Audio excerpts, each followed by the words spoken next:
لاہور میں خاتون پر آوازیں کسنے سے منع کرنے پر نوجوان کو قتل کر دیا گیا۔ افسوسناک واقعے کی تفصیل جان رہے ہیں ڈان نیوز کے نمائندے وسیم ریاض سے۔ وسیم، کیا معاملہ ہے یہ؟ جی بالکل، یہ اسلام پورہ میں افسوسناک واقعہ پیش آیا۔ اس میں نوجوان نے جو اپنے رشتہ داروں کے یہاں گیا تھا، اس کی فیملی پر گلی میں کھڑے واش نوجوانوں نے جو ہے وہ آوازیں کسی، جس پر اس نے جا کر ان کو منع کیا۔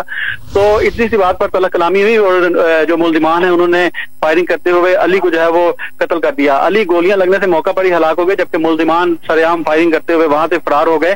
پولیس نے اس واقعے کا مقدمہ جو ہے وہ درج کر لیا، جبکہ لاش پوسٹ مارٹم کے بعد بورسا کے حوالے کر دی ہے۔ بورسا کا کہنا ہے کہ علی جو میو ہسپتال میں ملازمت کرتا تھا، عید کے بعد اس کی شادی جو ہے وہ طے تھی، گھر میں جو تیاری ہے وہ کی جا رہی تھی، تاہم اس افسوسناک خبر کے بعد گھر میں جو ہے وہ صفحہ ماتم بچھ گیا۔